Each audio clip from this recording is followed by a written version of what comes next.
Well, Jeff, I look at no, it like this, yeah, I understand. and I'm just trying. It's all good. It's all good. I understand. Just next time, shut the up.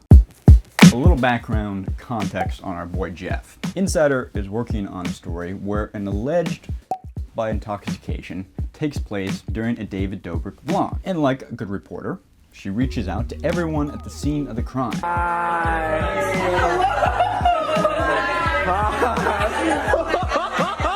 This is weird. The girls walked in and they were like, is this the guy we're having? And our boy Jeff decides to respond to the reporter, and he calls her up.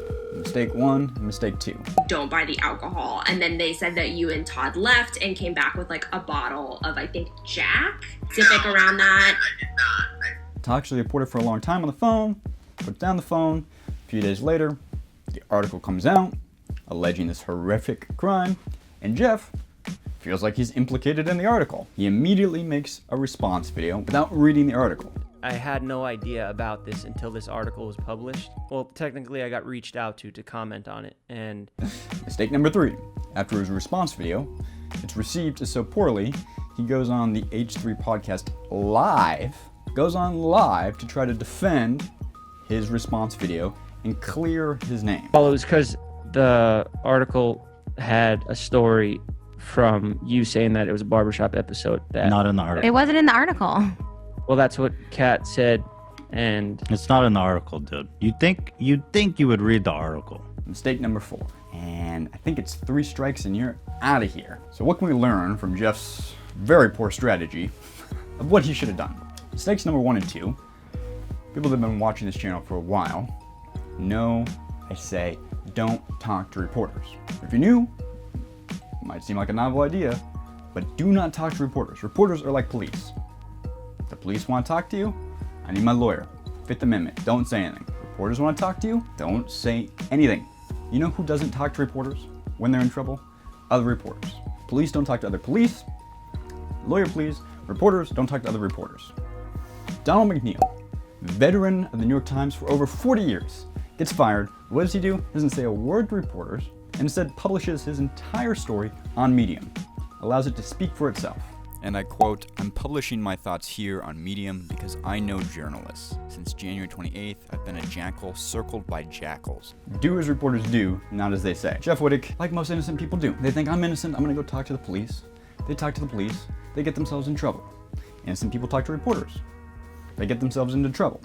You want to say as little as possible to reporters. If you do say something to reporters, you say it in text. The reason why you say it in text is so later on, when the article comes out and you feel like it's unfair to you, you can expand upon the story and not contradict yourself. Put it in text so you can think about what you're saying, not rambling on the phone, where the reporters seem friendly, they seem like they're on your side, but they're secretly taping the entire phone call so they can play the exact quotes they want to play later.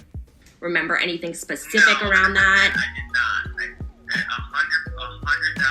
100,000%. You ask the reporter, what are you inquiring about? I'll draft it out for Jeff. Jeff, we want your comment on what you were doing at this house during this situation. Dear Insider, on the record, your audience may go to my channel to learn the full story.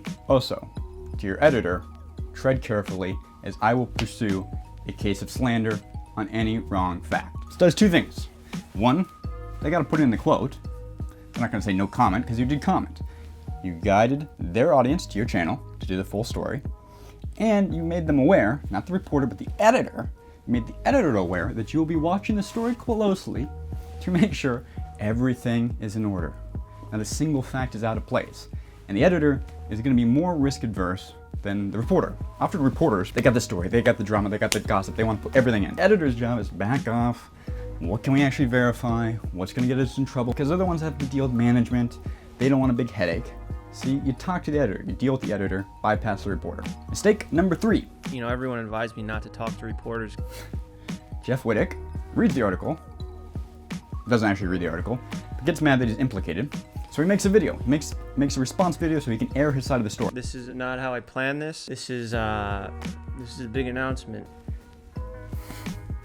Response videos only work if you gotta commit. You have to commit. Jeff's gotta commit and have a strategy. What does Jeff want to accomplish? You want to clear his name? Does he want to throw people under the bus? Does he want to preserve his audience? He wants to preserve his brand? Does he want to sacrifice half of his audience to maintain another half of his audience? What is the grand strategy? I know that I didn't do what they're saying that I did, but the way it looks, I can understand why people are pissed off. Jeff didn't seem to have a grand strategy. And if you are going to attack the press, you gotta go in. You gotta go all in, psychopathic in. Jeff goes, the reporter is wrong about what they say about me and the facts they get about me, but everything else in the article may or may not be true. I don't know, I can't speak to it. I understand you're trying to get a story out about a serious crime that was done to a girl, and I support that, but what you did was not do good research, and you brought down a lot of innocent people along the way, and you put a paywall on it. A narrative is like a house. It's held up by various support beams, various facts. And what you want to do when you're gonna attack a press story is look at the support beams in that house, find which ones are doing most of the heavy lifting, holding that narrative structure up, and attack those beams and go all in. So, call the reporter a hack, but that doesn't really work unless you really want to go after what the reporter's reporting on. That means you've got to go after the victims. So the victims can't be trusted. They are unreliable narrators. They were obviously intoxicated. They couldn't even remember that they themselves were a victim of an essay. Therefore, they cannot be relied upon to validate whether I was the one who bought the liquor or somebody else bought the liquor. Their opinions are invalidated. They are unreliable narrators. They cannot be trusted. You attack psychopathically across the board. You gotta commit. Jeff didn't really go full offense. I think my heart goes out to the victim, and this video is not to discredit her. Insider, I know you fucked me, and you published shit that was not true about me. Called the reporter a hack, but didn't read the article. So what does Jeff do? Our boy Jeff, fourth mistake, goes on the H3 podcast live. This one was interesting to be like, to hear you guys tear me apart, which I get, you know. Not even pre-recorded, not even some time to do his research, maybe actually read the article, get his facts in order, get his strategy in order. He goes on there live. Ethan, for all his faults, Ethan is really good at combative interviews. I mean, he is the guy that got Joey Salads to appear on the podcast and admit to everybody on H3's audience that all his pranks are fake. Your newest prank has been proven to be fake. Are all of your pranks fake? No. How many of them are fake? I would say the old pranks. A lot of those older pranks. Only the old pranks. So only this new one, the new one right now that just got proven fake, that's the only one of the new ones that are fake. No, that wouldn't be the only one. And you don't want to go on Ethan's podcast to be interviewed about yourself and perhaps your own wrongdoing or your innocence live. Because again, you're no longer speaking for yourself. You're putting yourself open to questioning and allowing Ethan and Trisha to contradict your previous statements. My understanding, David had no recollection of this. Except that the girl, you're in a photo of the girl after she was assaulted being held up by her friend drunk, dude. All of you guys are there. And you also posted it. I mean, I'm always skeptical of these articles that come out with clickbait titles. It wasn't a clickbait title. Money. They charge money for it. And again, I don't want to discredit the victim here, but it's like there is money coming from this. Where is this money going? Everything. What are we doing to help? I know. Am I led to believe that nothing in the New York Times is credible because they charge money for the newspaper? I feel bad for Jeff. Jeff didn't expect to be caught in this situation. He's a nice guy, got mixed up in the wrong situation, wrong place, wrong time. But he made a series of blunders that made his situation far worse for him. He could have rode out this controversy relatively quietly. You know who did not respond to the report? Jason Nash. The girls walked in and they were like, is this the guy we're having the seventh with? Because up until a week ago, Jason Nash was the entire target of all the drama. All the attention was on Jason. That's because we saw former member Seth Francois coming out and saying that he was assaulted during a prank that David pulled on him with Jason Nash in 2017. David puts out Jason, who was a 45-year-old man at the time. And they end up actually making out for what feels like a while. The insider piece was the best thing to happen to Jason Nash because it takes all the spotlight off of Jason. Jason knew this. Jason was a little smarter, a little more savvy with his media strategy than our boy, Jeff.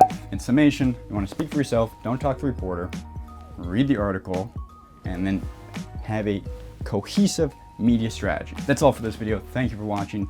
Hit like, subscribe. Catch you guys in the next video. Bye.